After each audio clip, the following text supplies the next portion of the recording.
provide some value. Like, Yep. I'm big on like, I give and give and give and give and give. Then I'll give and give and give some more before I ask. If you're not providing them value out of the gate, why would I pick up the phone? All right. Just got off an episode of the Ultimate Closer Show with Jon Levesque, which was a super fun and different conversation because he is a specialist in enterprise sales, which is a much larger sales cycle. We're talking, a couple months at a time to close a single client of a much larger contract. And so it was very fun because the sales conversation is a little bit different from your typical conversation when it's someone who closes like B2C. So, business to consumer, 1 week turnovers, it's super quick and different. So we got into some really interesting topics that I'm super excited for you guys to get to listen to and learn from. But before we get into it, of course, make sure you're liking, commenting, sharing, and most importantly, subscribing, because that is the lifeblood to the channel. And like, come on guys, I made a subscription rainbow. Like, that's awesome. Anyways, without further ado, let's get into the show.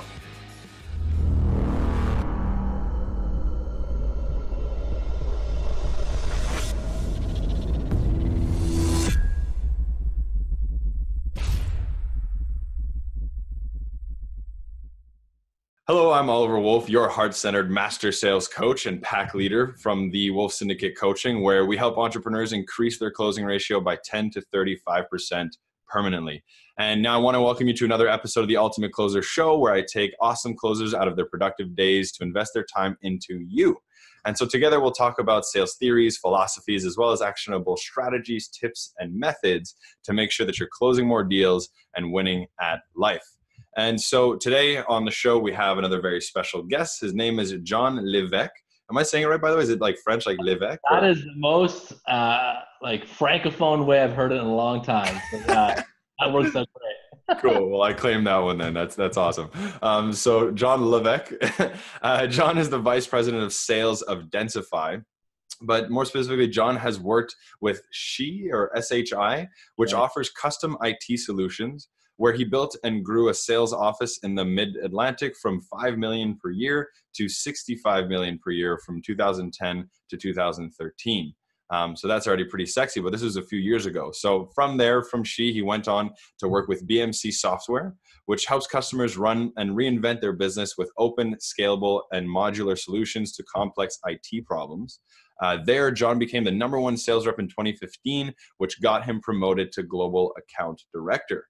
But again, we're still only in 2015. And so now he's with Densify, which provides an advanced cloud and container resource management platform that leverages machine learning to make cloud and container workloads self-aware of their precise resource requirements and fully automates the resource management process. So much of that I don't even really understand, but I'm excited to find out more. With Densify, he is building and growing an enterprise sales organization, which I'm super pumped to hear about, how you're doing that and all that kind of stuff. So we'll be diving in soon.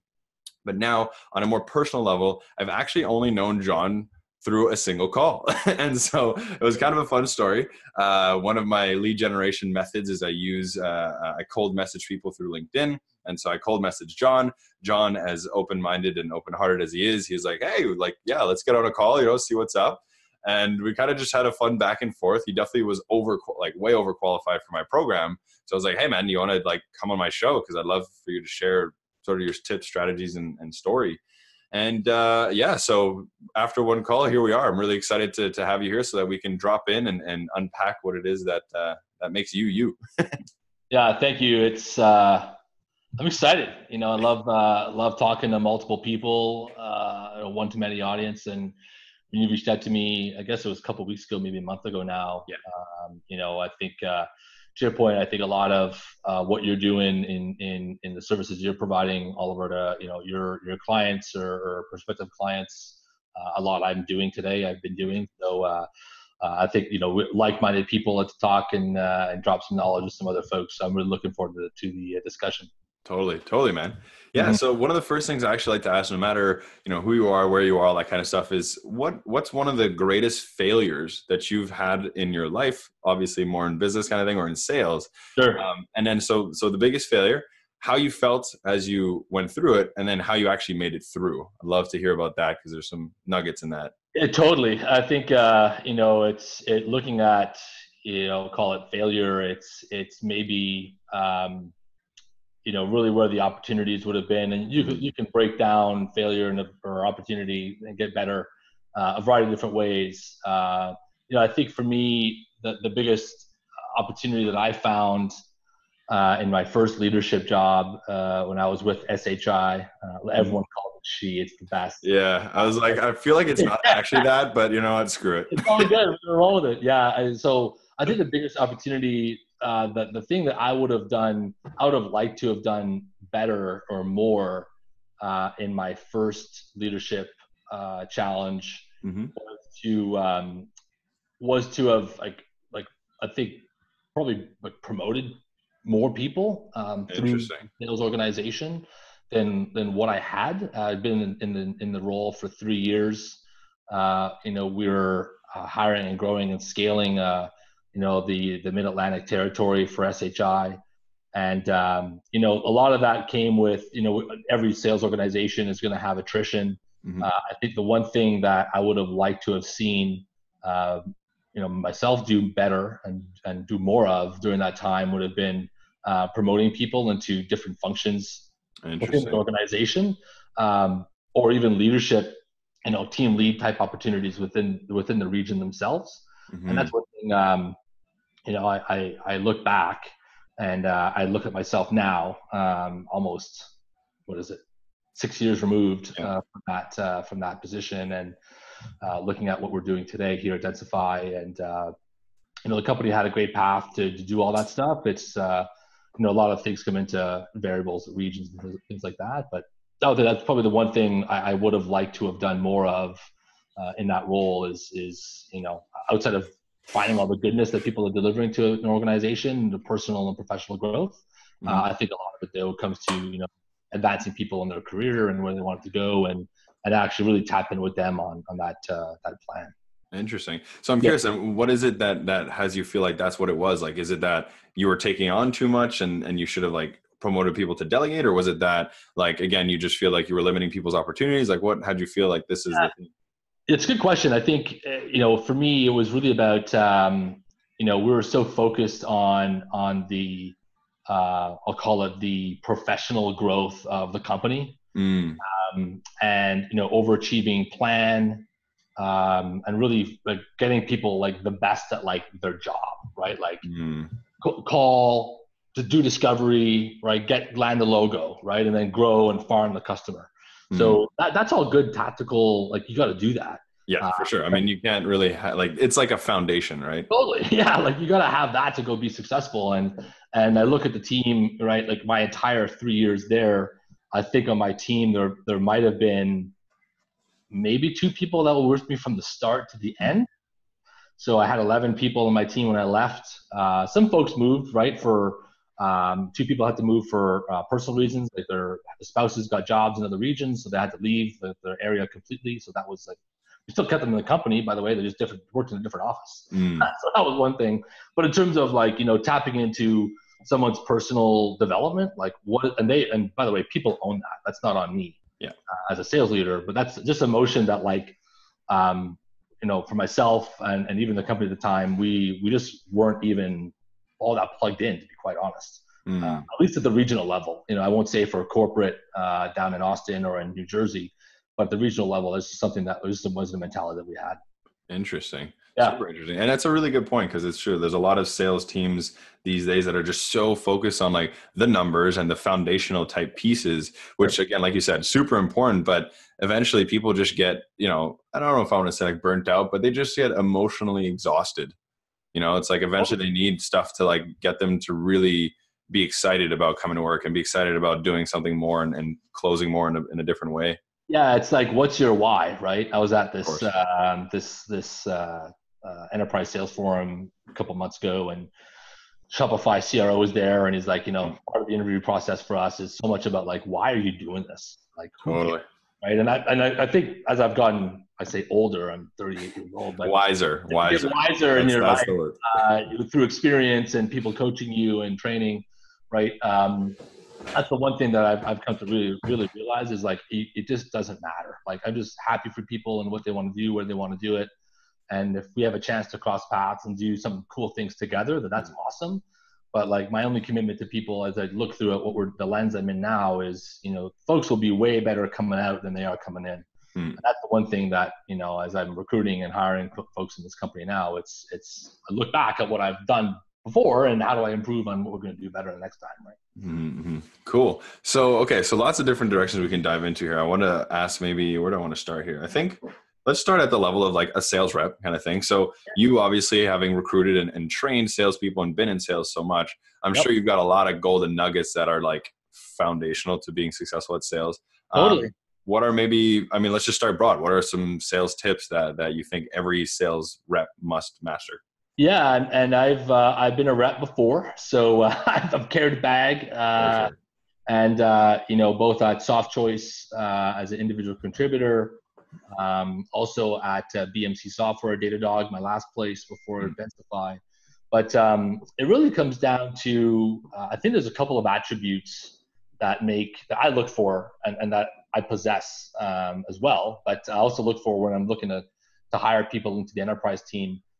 Here at the company that I'm at today. And that's probably where you're going with this, right? Is kind of like, what are the things that I'm looking for, but what are some things that I think salespeople have in general? Well, that's the thing. It's like naturally, as someone who recruits salespeople, you're looking for the things that a salesperson needs to have. So like, yes, exactly. I had an interview this morning. It's perfect. So I'm interviewing probably 10 people a week for a variety of different regions that we're hiring for across the country. So both in Canada and in the US. So I think first off, it's, like when you're having this conversation with somebody, we're always looking for someone's natural curiosity, right? And interesting. For me, it's more about the why, like, how you have a conversation and how you conduct yourself professionally. There's so many, I think so many table stakes already that like when someone comes to a meeting unprepared. Yeah, for sure. There's some like the way someone shows up right off the bat, you can typically tell. Totally. Look, I'm in my home office in my Blue Jays hat and my Densify shirt, like I'm totally hanging out because I'm doing calls like this all day. But I think that the big thing that I look for first off is, how do these folks, what's their sort of logical, like sort of question tree, if you will? Like, how do they ask questions and why are they asking them? I think is a really and that just leads into, I think, their mindset. Like, what are they thinking about? How do they process life? But even before we get to the conversation, what that tells me about the questions they ask is how do they prepare? And I played sports my whole life, and you probably have as well. Never just walk onto the hockey rink and with a stick in your hand and start shooting pucks on the goalie. You're gonna lose. Yeah. I'll use a Canadian analogy, but you think about that, like you gotta practice, and you gotta practice a lot. You gotta do a lot of research. And what I find the most successful sales folks that are out there become obsessed with the prospect that they want to talk to, in a good way, like not stalker, like bodyguard, Kevin Costner stuff, but I mean like they're really doing a ton of work up front to really understand the company that they're engaging, and they also need to understand the prospect that they're reaching out to. And that really comes across. I think, you look at prospects and clients that are out there who have decision makers of every walk of life. In the B2B world, I'll use that as an example. These folks get called. Oh yeah, incessantly. Oh, it's crazy. Yeah. We reached out. I'm like, who's this guy? I'm like, I'm gonna mute him or whatever. And like, we found each other. But like, it's insane. So how do you separate yourself from the rest of the pack? And question. What I found is the folks that do the best prep, who are best prepared, have the best questions, are naturally more curious. They know more about me. They know more about the company. Imagine how flattering it is when you get a call and they're like, "Hey, Oliver, how are you? I did some homework on you. Like, look at your company and see you're having lots of really good growth. And I'm noticing this, that, and the third. And industries are doing this in your space. Like, you're just educated, right? You're not you're not a bot, right? Yeah, for sure. Cyberdyne has not been turned on yet. Like the Terminators. So, but you see it. You see the marketing automation. You see the sales stuff, and it's just nauseating. So I think when I'm looking at candidates, I'm looking at how do they prepare for a meeting? And part of our interview process at Densify, actually, I brought this here, was the final step is if you're a rep interviewing here, you have to conduct a discovery meeting as if you're a Densify employee and I'm a prospective client. So we give you a case study. Interesting. And it's public information, stuff you can Google, right? Right. I'm not trick people here and like freak them out. I'm looking, again, back to like, how do they conduct themselves in the real world? So what kind of prep do they put in? What kind of questions do they ask? A big part of that too is perseverance, right? Like, and people call that, there's this book called Grit. And like, that's of course. Grit and perseverance, and it's all that.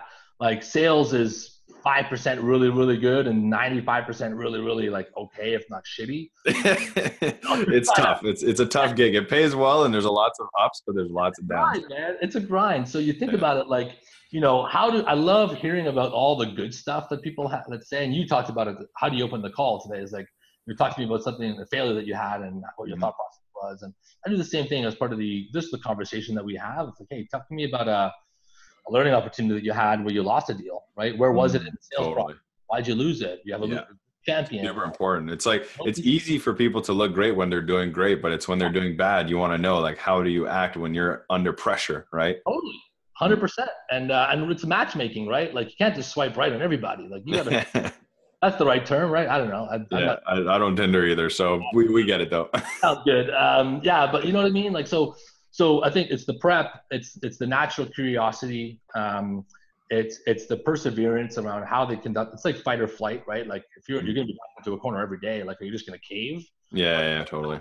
Right. And then so turning this into like tips for salespeople, it's really like, you know, be curious, get educated on your prospects and your market and your this and your that, show up, not like everybody else, but really like stick out in terms of, you know, again, being that expert, that master or whatever. You know, like you said, like have grit, because like you said, like, it's just, you know, there's a lot of bad shit you got to go through to get to the good shit. And so it's like important to stay perseverant and have that discipline and that energy and so on and so forth. So yeah, cool. Okay. So what would you say some other things that are important to have as a sales rep? I think the last one is to sell in general. Yeah, I think there's two things. You have to have a growth mindset. So there's a really good book out there, Carolyn Dweck. It's called Mindset. It breaks down two types of people who are constantly learning and growing, right? Like they love challenges, like they love to fix shit. Like I'm one of those guys, and there's salespeople on my team. That's all they do. And I think lastly is like provide some value. Like I'm big on like, I give and give and give and give and give. Then I'll give and give some more before I ask. Right. And if you think about this world, this economy that we're in, this, you know, Insta stories and like, dude, the data is so accessible, and it goes back to the prep. Like imagine you know enough about a prospect and you have all the attributes and a motor and an engine and you can call and all that stuff. But like, if you're not providing them value out of the gate, why would I pick up the phone? Totally. Like, you know, like or answer your call or your LinkedIn message or however you're going to find me, tweet me or whatever. I don't know. Like, unless there's value for me we're all selfish people in general. We all have one of those Maslow's needs of hierarchy. Like we're all in it for ourselves.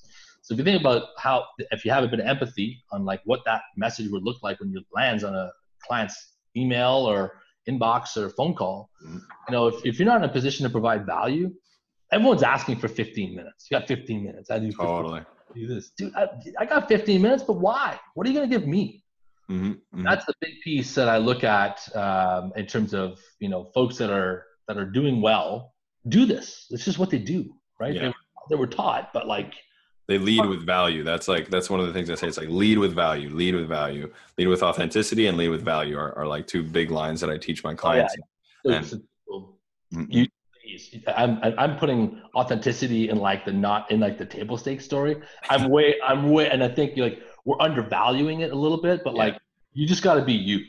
Don't come in. This is gonna be a nightmare. Like don't take off your sales hat and like put your sales hat on, right? Like who you are when you come in every day is the same person as you are at the office, and that speaks volumes. I think of just people in general. Like authenticity fakes, right? There's a lot of that out there, but it's a funny contradictory term. Like when you think about it, it's like, well, how do you sort of be authentic, or how do you be more authentic, or so on and so forth? And it's like to have to look into it and research it is inherently inauthentic. It's kind of thing. It's Totally. like, Right. dude, just you gotta just be you and serve and like, yeah. Fundamentally, what's great is that we are designed like as human beings to want to help people. It's kind of just like in our being. So yes, there's always that selfish aspect of wanting to help ourselves, but there's also the unselfish or selfless aspect of like we all do find joy and pleasure in aiding and helping another. Right. And it's like, so if you sink into your deep authenticity, you'll find that you do want to provide value and help and serve and so on.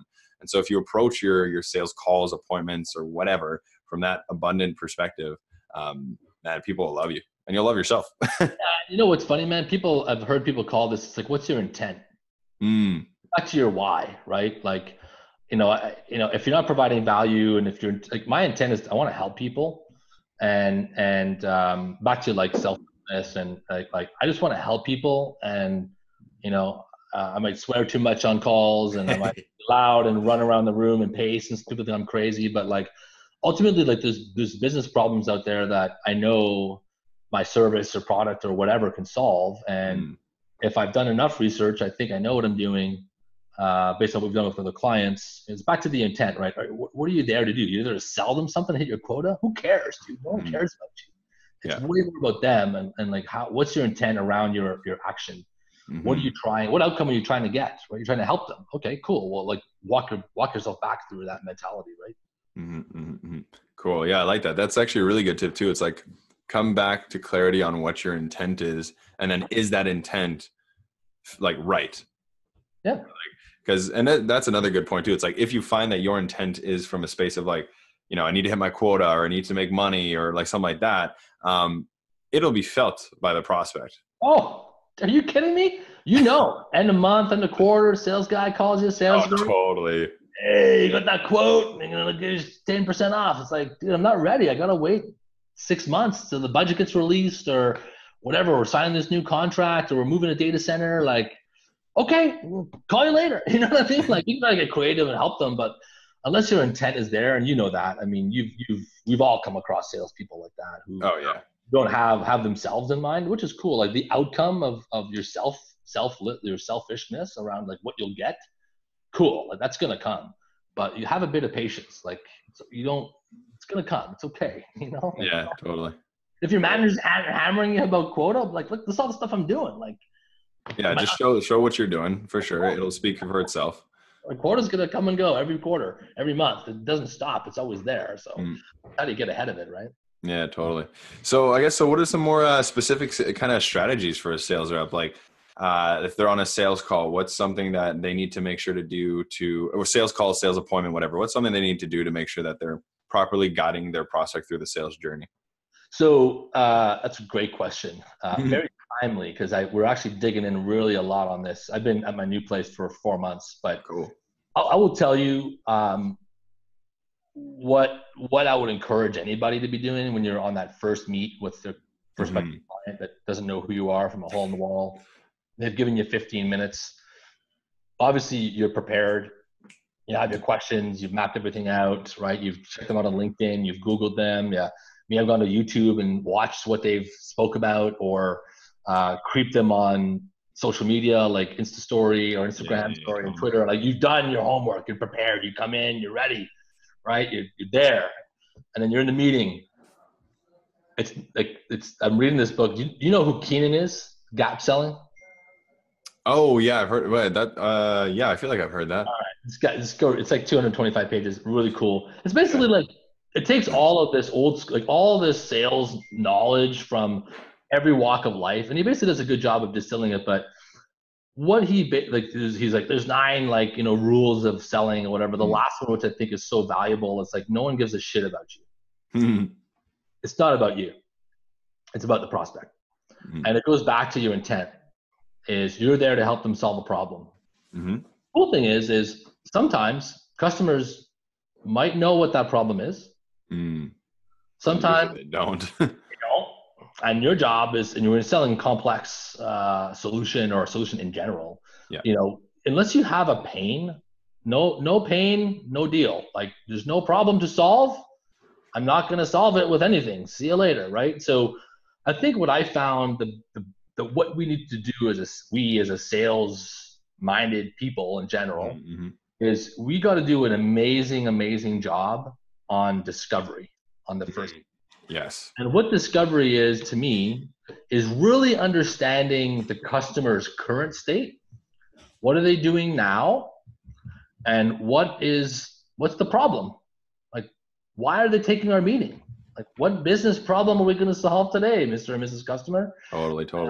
Like, if we do that as a sales culture in general and talk less about us and way more about them and understand what they're doing and their personal and professional motives and how we tie that back to the business objectives of the company,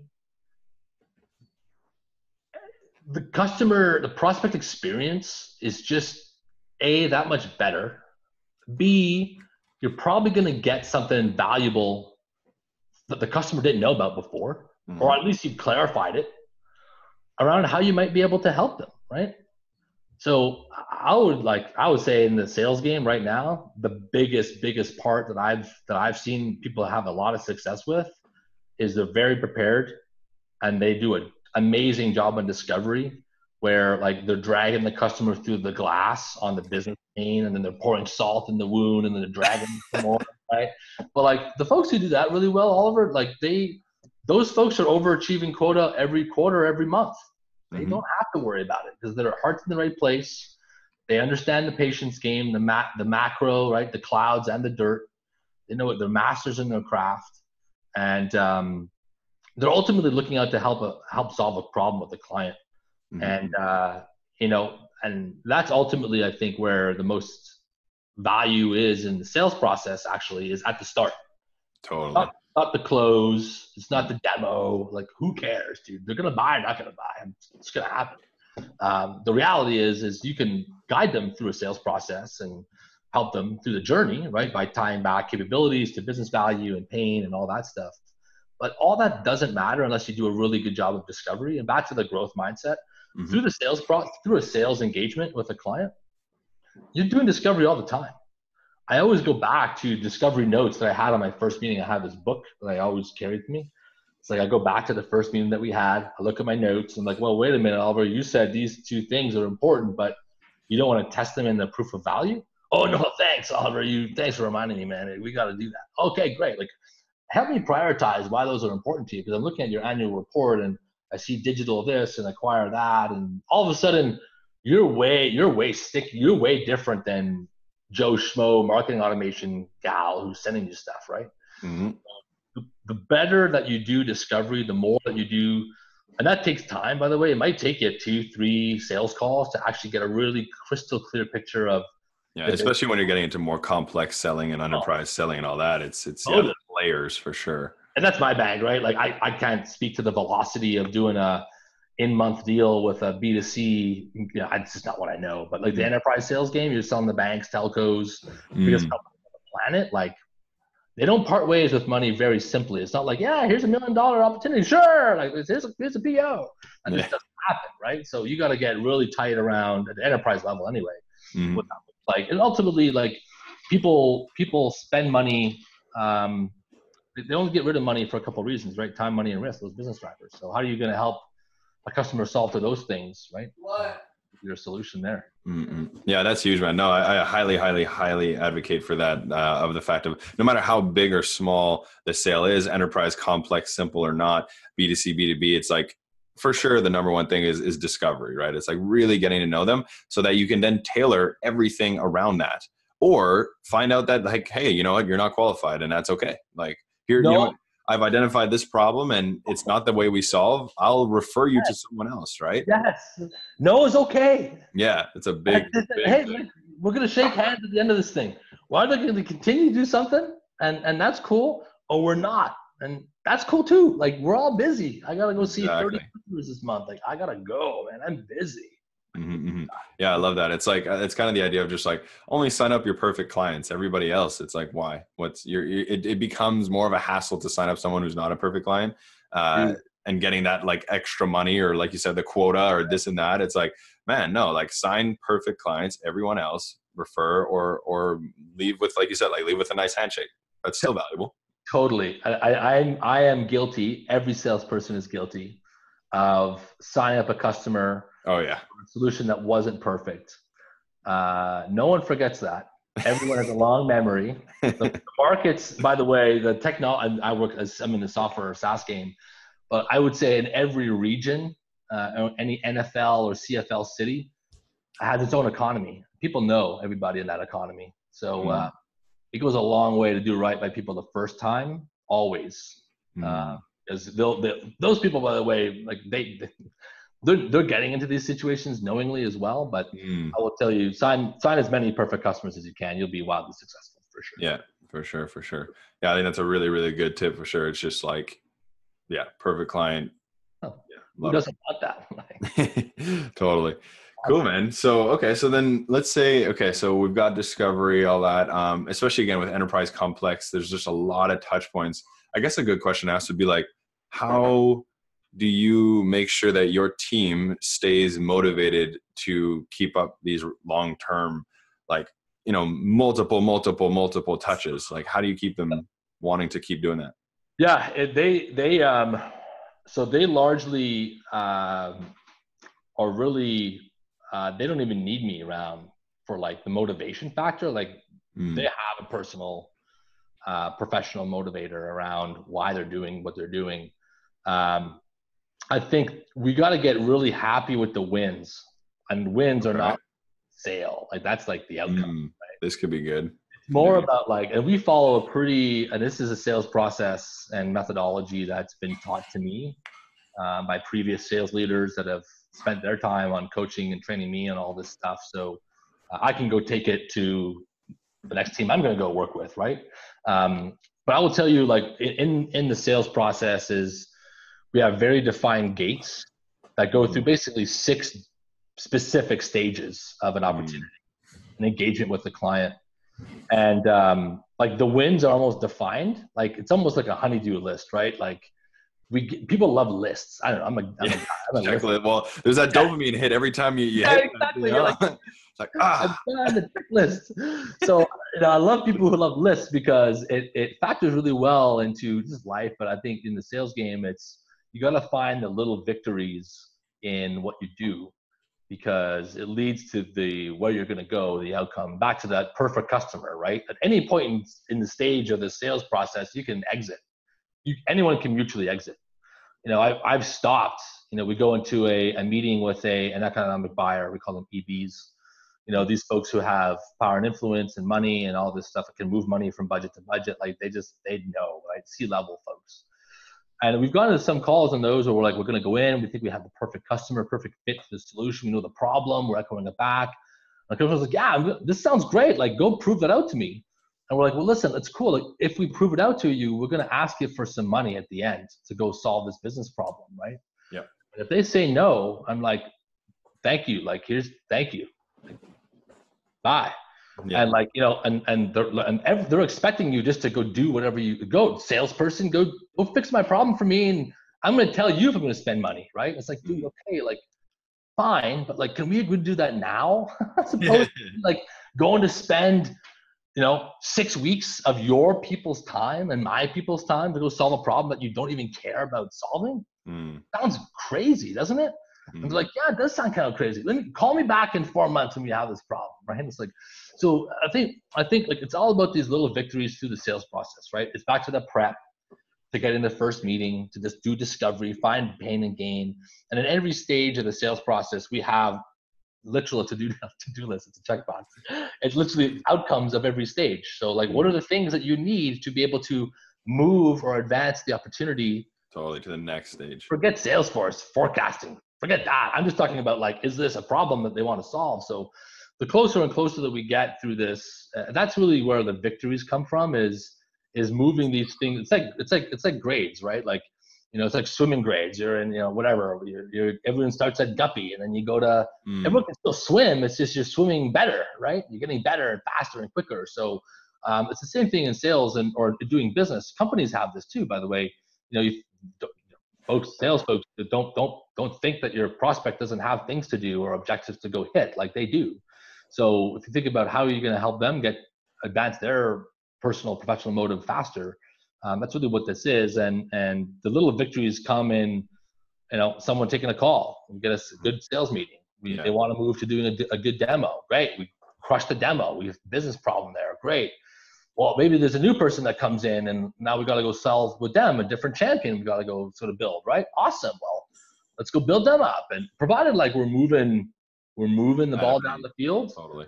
I think that's what patient, at least in enterprise sales, you got to have the macro vision on like, and then execute on the micro. Like you got to be an expert in what you do to go get the long term. And I would say the sales folks that I'm working with really just need like, I would say like, I'll say not reassurance, but almost like coaching on like they're doing the right thing. Like, like just a bit of external validation just to affirm that it's everyone needs that, right? Like you're doing good, Oliver. Like, look, you got this guy to convert. We got a business problem. We checked off the box. We're moving it to the next stage. Like they just need everyone needs reassurance every once in a while. The job is so filled with self-doubt.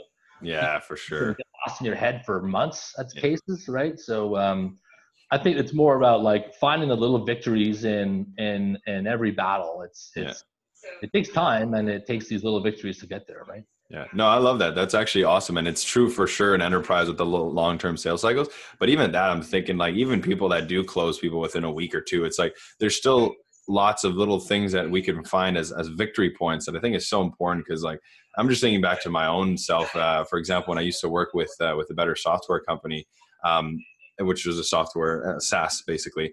Yeah. And what we did is the only real celebration was when we got the sale, we would ring a bell, right? Like I'm sure you've probably encountered the bell before.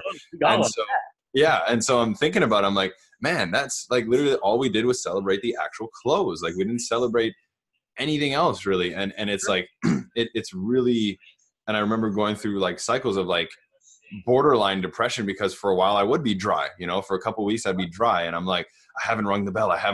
And it's just like getting in my head, right? Like you said, it's like, man, if I just took some appreciation for the fact that, hey, I made X amount of calls today and hit my daily call goal, there's a victory. And if I had like a bit of validation or recognition of that, it would have really felt a lot better. And obviously, as we know, it's like, if you're feeling like crap, you're not going to get a sale. If you're feeling great, you'll probably get a sale with the same prospect. It's just the way that you came into it. 100%. Yeah, I love that. That's a great tip. And guess what? For any sales leaders listening or watching this thing, recognition is free. That's one thing. Like back to wisdom, you discount it, but like people love to be recognized for all the hard work they're doing, and that's everybody: sales folks, SEs, ADRs, BDRs, whatever you want to call them. There's just a lot of value being delivered throughout a sales process, and you get a lot of attaboys from customers too, right? Like, how great is that when you feel like customers like, yeah, man, you killed that demo. Janie was so happy with that, and you totally hit the nail. She gave me some great feedback. Like, you feel like you can go tagging, like just climb a mountain. You know what I mean? Totally. Like, just kill it. Yeah. No, yeah, for sure. It's super, super important. Cool, man. So we're kind of coming close to the end here. I'd love to ask you sort of one of the questions I ask everyone, which is, what's an exclusive sales secret that you can share with the audience to guide them on their ultimate closer journey? Wow. A sales secret. Mm-hmm. Well, I think I accidentally sent this to you before. I can't remember. I'm not even going to bother looking. But I would say like the sales secret is back to, we've been talking a lot about it throughout this sort of conversation, right? Mm-hmm. But I really think it goes back to, it sounds so crazy. I think it goes back to prep. Mm-hmm. and like putting yourself in a position to be successful. Mm-hmm. And if I don't think it's a secret, but I will tell you how little that happens. Interesting. And it might be like, I think this goes back to just maybe the world that we're in. Like everything that we're getting is so fast, at least in what we're the problems that we're solving. Sales cycles can be between 120 to 180 days. It could be 60 days. It varies depending on the size and complexity, all that stuff, customer. But it goes back to like have a bit of patience, right?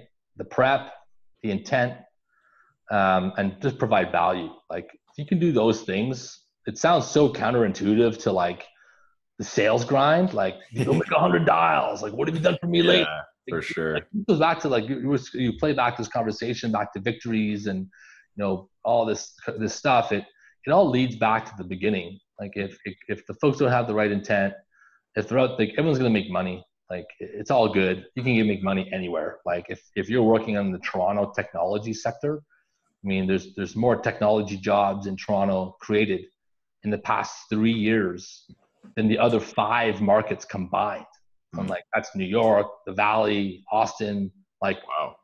Like if you're in the tech game and the GTA, you have your pick of job. You can go anywhere you want. There's everybody's hiring. It's crazy. Wow, I didn't know that at all. Yeah, and this is stuff that's in the Global Mail. This isn't John pulling some shit out of his ass. Like it's like Yeah. it's validated by numerous outside sources, not in my house. But you think about it, right? Like, you don't